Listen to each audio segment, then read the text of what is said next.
Dan kita akan mengawali informasi yang pertama, pemirsa, yaitu dari pemerintah yang tengah fokus untuk memulihkan akses jalan dan komunikasi di wilayah terdampak banjir Sumatera. Saat ini, Kementerian Dalam Negeri atau Kemendagri sudah mengirimkan tim ke wilayah terdampak. Sementara Kementerian Komunikasi dan Digital Komdigi terus berkoordinasi dengan operator seluler terkait pemulihan jaringan komunikasi.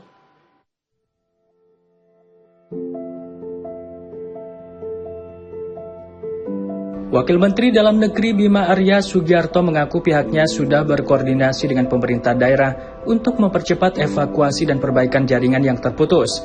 Kemendagri juga telah menerjunkan tim di lapangan untuk memulihkan seluruh akses. Hal itu disampaikan Bima Arya Sugiarto usai mengikuti rapat terbatas dengan Presiden Prabowo Subianto di Istana Kepresidenan Jakarta pada Kamis petang. Presiden minta dikoordinasikan dengan cepat gitu ya. Jadi tadi utamanya koordinasikan program-program prioritas di lapangan, sinergi antar kementerian terkait program prioritas atau situasi akhir tahun dan bergerak cepat dengan bicara. Itu dulu ya. Kang, tim yang diterjunkan oleh Kemendagri itu ke daerah mana aja, Kang? Sementara itu masuk di sana, Sumatera Utara, Aceh dan sekitarnya tadi. Ya, Sumbar ya? Ya, Sumatera Utara, Sumbar semua. Daerah sana lah semua ya. Karena menurut BMKG ini November ini memang peaknya, terutama di daerah itu. Ya, oke. Kalau laporan dari sana, Kang, gimana Kemendagri? Ya ini, kami sedang koordinasikan ya. Kami pantau terus laporan terakhir ya. Hal senada juga diungkap Menteri Komunikasi dan Digital Komdigi Mutia Hafid, pihaknya terus berkoordinasi dengan operator seluruh Opsal untuk segera memulihkan jaringan komunikasi menyusul terputusnya sejumlah jaringan telekomunikasi akibat bencana banjir di beberapa wilayah, terutama di Tapanuli Tengah, Tapanuli Selatan, dan sejumlah wilayah terdampak lainnya. Menteri Komdigi menegaskan bahwa sebagian besar instalasi yang mengalami gangguan adalah Base Transceiver Station atau BTS milik operator seluler. Kemenkomdigi telah menginstruksikan Opsal untuk terus memantau segera melakukan perbaikan dan menginformasikan secara transparan kepada masyarakat mengenai titik-titik yang terdampak. Rata-rata instalasi BTS milik operator seluler, jadi kita minta mereka terus memantau dan segera melakukan perbaikan, dan yang paling utama juga menginformasikan kepada masyarakat titik-titik mana saja yang terdampak. Kami melalui website Komdigi sudah memberikan titik-titiknya atas laporan dari operator seluler, tapi kita minta operator seluler juga proaktif kepada penggunanya untuk selalu memberitahu jika ada gangguan-gangguan.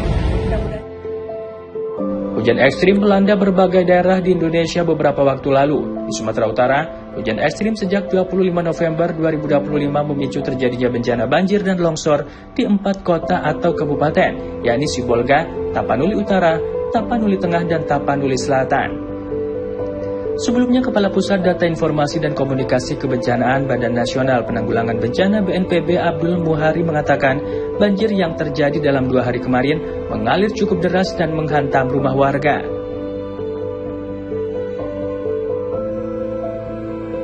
Dan untuk mengetahui informasi terkini, pemirsa, terkait dengan kondisi banjir yang berada di Pulau Sumatera, kita sudah terhubung langsung oleh rekan kami Imron yang hari ini berada di Padang.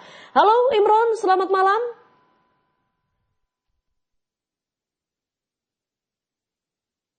Oke Imron, mungkin bisa diulangi suaranya sekali lagi karena kita tidak bisa mendengar suara Imron. Ya, halo. Oke, baik Imron. Halo Imron, selamat malam. Selamat malam, Lola. Oke, baik. Mungkin bisa diberikan kondisi terkini, Imron, bagaimana di daerah setempat yang mungkin Imron sedang datangi? Apakah banjir mulai surut atau mungkin malah justru masih ada terdampak-terdampak yang lainnya? Imron, silakan. Baik, Lola. Saat ini saya tengah berada di lokasi Kampung Galap Pengelolaan, tepatnya di Kecamatan Uluran Pakis, Kabupaten Padang Pariaman, di mana titik ini menjadi salah satu titik banjir terparah di Kabupaten Padang Pariaman sendiri. Nah, dapat saya laporkan, Lola, saat ini kondisi ketinggian air di titik ini telah mengalami penyusutan dibanding hari sebelumnya, di mana di hari sebelumnya itu ketinggian air sempat mencapai 3 meter. Namun hari ini mengalami penyusutan hingga 2 meter di titik terendah. Nah, sementara itu dapat saya informasikan untuk kondisi cuaca di Kabupaten Padang Pariaman sendiri saat ini sangat membaik, di mana sebelumnya seminggu terakhir itu diguyur hujan yang sangat lebat. Namun hari ini cuaca di Kabupaten Padang Pariaman, tepatnya pada pukul 11 tadi, di Kabupaten Padang Pariaman tidak mengalami hujan lagi, dan ketinggian air di sini mulai mengalami penyusutan. Selain itu, dapat saya informasikan juga seluruh data dari BPBD, sebanyak 3.000 rumah di Kabupaten Padang Pariaman sendiri terdampak dari efek banjir ini. Dan lebih dari 10.000 jiwa terpaksa diungsikan sementara. Selain itu, dari informasi yang saya peroleh, untuk Provinsi Sumatera Barat sendiri terdapat sebanyak 25 korban jiwa, di mana 13 orang meninggal dunia akibat longsor di wilayah Malak Timur Kabupaten Agam, dan 10 orang lainnya masih dinyatakan hilang hingga saat ini. Sementara itu, 6 korban meninggal dunia akibat longsor dan banjir bandang di jembatan Kembar Silayang Bawah, Kota Parangpanjang. Selain itu juga diinformasikan sebanyak 5 orang korban meninggal dunia akibat terseret air bah di Lubuk Minturun, Kota Padang. Demikian, Nola. Oke, lalu Imron, dari banyaknya korban yang memang sudah dikabarkan telah mungkin ada yang meninggal dunia, lalu korban-korban yang lainnya atau yang korban terdampak, apakah sudah diungsikan di tempat yang aman, Imron? Dan lokasinya berada di mana? Nah, untuk di Kabupaten Padang Pariaman sendiri, tepatnya di titik ini menjadi salah satu posko utama di Kabupaten Padang Pariaman sendiri. Okay. Nah, di Kampung Galapungan sendiri itu terdapat lebih dari 500 jiwa yang diungsikan di posko utama. Dan untuk saat ini kondisi para pengungsi mulai mengalami gatal-gatal dan penyakit demam lainnya. Namun pemerintah Kabupaten Padang Pariaman sendiri telah melakukan beberapa upaya untuk menanggulangi penyakit tersebut. Terima kasih. Oke, lalu Imron, kita juga mendapatkan informasi bahwasanya adanya banyak sekali sinyal-sinyal terputus yang berada atau yang sedang terdampak banjir seperti ini. Nah, di daerah Imron sendiri apakah juga terdampak dari sinyal-sinyal yang memang susah? Atau bagaimana, Imron? Benar sekali, Nola. Di Kabupaten Padang Pariaman sendiri kami memperoleh informasi terdapat sebanyak hampir 13 jembatan dan jalan putus di Kabupaten Padang Pariaman, sehingga menyebabkan mobilitas dan akses jalan masyarakat, baik itu ke masyarakat melewati jalan tersebut, terputus. Dan masyarakat sendiri telah melaporkan mengalami gangguan sinyal di Kabupaten Padang Pariaman. Demikian, Nola. Oke, lalu bantuan apa saja, Imron, yang sudah disiapkan oleh pemerintah yang hari ini, mungkin per hari ini, sudah diterima oleh masyarakat Padang sekitarnya, Imron? Nah, pemerintah Kabupaten Padang Pariaman telah melakukan memberikan beberapa bantuan ke titik-titik yang saat ini terisolasi akibat mungkin putusnya jalan dan jembatan. Tadi kami memperoleh informasi salah satunya di titik di Turbo Alung yang masyarakatnya terisolir akibat jembatan putus di wilayah tersebut. Namun tadi pemerintah Kabupaten mendapatkan sejumlah bantuan termasuk makanan cepat saji dan sejumlah makanan kebutuhan pokok lainnya seperti beras dan bahan-bahan lainnya ke daerah tersebut. Demikian, Nola. Oke, terima kasih Imron atas segala laporannya. Kita masih akan terus menunggu informasi terkini lainnya yang berada di daerah Sumatera lainnya, dan selamat bertugas kembali, Imron. Dan kita akan melanjutkan ke informasi lainnya, pemirsa, yaitu dari Presiden Prabowo Subianto yang mengirim bantuan ke 3 provinsi terdampak bencana, yakni Aceh, Sumatera Utara, dan Sumatera Barat, dengan diangkut pesawat baru A400M dan 3 pesawat Hercules dan 1 pesawat A400M dari Bandara Halim Perdana Kusuma, Jakarta Timur, Jumat pagi tadi. Bantuan tersebut sesuai kebutuhan seperti tim medis, obat-obatan, makanan, alat bantu listrik, alat komunikasi, tenda sebanyak 150 dan perahu karet 64.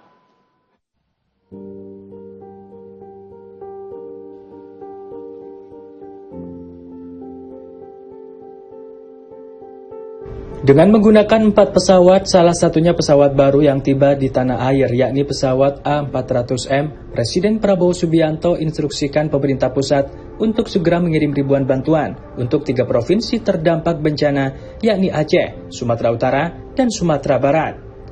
4 pesawat tersebut yang berisikan bantuan sesuai kebutuhan seperti tim medis, obat-obatan, makanan, alat bantu listrik, alat komunikasi, tenda sebanyak 150 dan perahu karet 64. Dalam proses pengiriman, pesawat akan terlebih dahulu mendarat di Padang, Sumatera Barat, lalu ke Bandara Silangit di Tapanuli Utara, Sumatera Utara. sementara satu pesawat lainnya akan menuju Banda Aceh dan Lok Sumawe yang merupakan bandara terdekat dengan lokasi terdampak bencana. Berangkatkan atas instruksi langsung Bapak Presiden tadi malam kepada seluruh jajaran terkait untuk memberangkatkan pagi ini 4 pesawat, 3 pesawat Hercules, kemudian 1 pesawat A400 yang awal bulan ini tiba di tanah air untuk terbang ke 3 provinsi yang terdampak bencana. Jadi akan ke Padang, Sumatera Barat, kemudian ke bandara terdekat di Tapanuli, itu tepatnya nanti akan ke Bandara Silangit, Sumatera Utara, kemudian 1 ke bandara di Banda Aceh dan Lok Sumawe, Aceh Utara, karena adalah bandara terdekat dengan lokasi terdampak. Dan atas izin Bapak Presiden dan instruksi langsung beliau, seluruh tim pagi ini kembali sudah ke sana. Jadi ini bukan yang pertama. Jadi sejak hari pertama tanggal 25 November, Bapak Presiden sudah langsung menginstruksikan kepada Bapak Menko PMK untuk mengkoordinir secara langsung terkait penanganan bencana.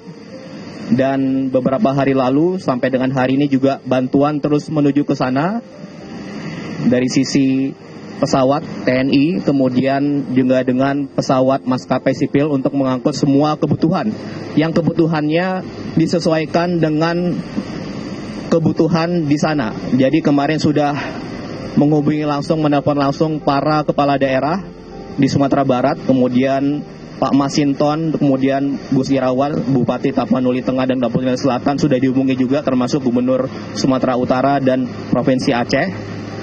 Jadi hari ini diberangkatkan sesuai kebutuhan, yaitu tenda sebanyak sekitar 150, kemudian ada perahu karet karena sangat penting untuk evakuasi.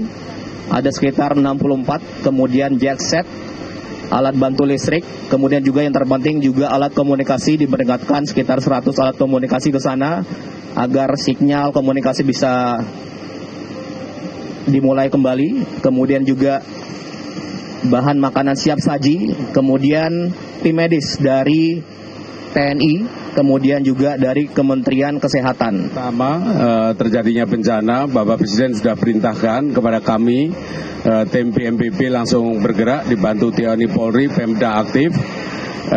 Dan untuk tanggap darurat itu, tenda-tenda pengungsian, terus makanan dengan segala kebutuhan sehari-hari sudah dikirim. Dan kemarin kami juga melakukan rapat koordinasi dengan KL-KL terkait dan juga 3 gubernur, kemudian para bupati wali kota secara daring untuk mengupdate kebutuhan-kebutuhan terakhir yang diperlukan. Jadi yang dikirim hari ini atas perintah Bapak Presiden adalah kebutuhan yang sangat mendesak. Misalnya tadi disampaikan oleh Pak Seskap, alat komunikasi, perahu karet, kemudian genset listrik, itu hal-hal yang juga sangat diperlukan untuk supaya pekerjaan-pekerjaan tanggap darurat ini semakin efisien. Jadi tim PU juga bergerak karena beberapa lokasi titik itu putus, ya, mulai dari tanah longsor, kemudian yang jalan yang tertimbun dan lain-lain, itu juga sudah bergerak. Jadi kami fokus pada tanggap darurat.